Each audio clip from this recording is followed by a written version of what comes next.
The Council of Governors induction has entered day 2 in Mombasa County.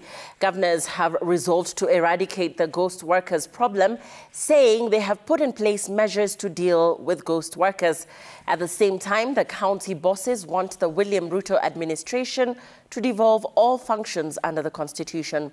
And as Francis Mtalaki reports, President William Ruto is expected to address the 47 governors tomorrow.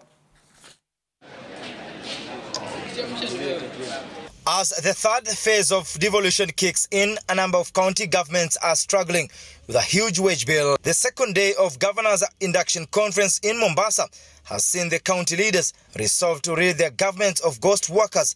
They say the problem has contributed to the huge wage bill problem that counties face. Mimi nimeambiwa na wale ambao wameambiwa mheshimiwa, sisi ni ghost workers ndio, lakini sisi ni ghost workers kwa sababu tuko 10 kama clerks, tuko 10 kama madriver, tuko 10 kama tandiboy.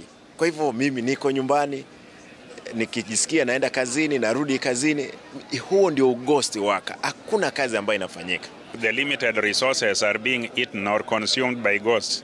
I can assure you we'll use whatever means to exorcise those ghosts. We'll bust them. We'll get them out of offices. We'll get them out of the payroll. We are already procuring experts who will bust the ghosts. We cannot afford to run down our counties with the wage bill born out of ghosts who do not add value to the services the public expects from us. So, EACC had earlier warned the governors against sacking county employees without following the right procedure, saying the county bosses will be held responsible for any loss of funds as a result of the sackings. Governors maintain that they are aware of the consequences and everything will be done in line with the law. Clearly, the wage bill is well above what counties can sustain, and that matter came up yesterday. We must really have optimum staff that will be able to perform. You cannot have 20 vehicles with 1,000 drivers. I mean, that's not possible. We really want to help our people. We want people to get jobs, but we must also get jobs where they are working.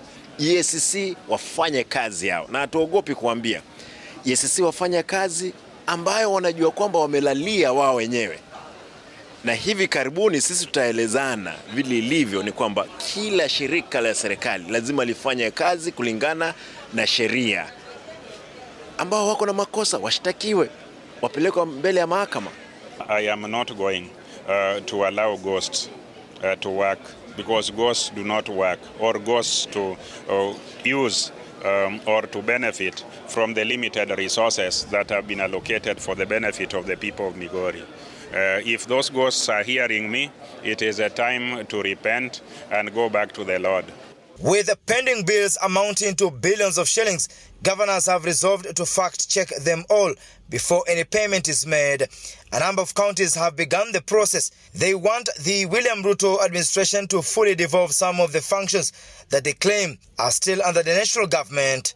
We cannot understand how a Minister of Agriculture today will still retain 70% of the budget of the whole nation or the whole country, when the counties are only enjoying about 30% of that. What farming is taking place in Kilimo House?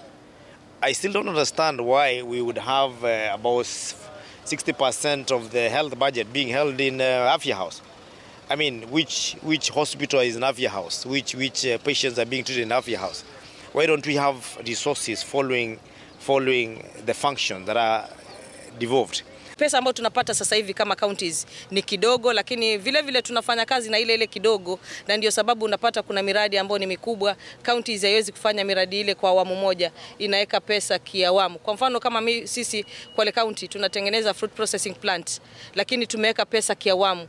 Tumetengeneza Kwale Teachers Training College, tumeweka pesa kiawamu. The county heads are expected to elect a new chairman of the Council of Governors on Saturday. Francis Mtalaki, Citizen TV, Mombasa.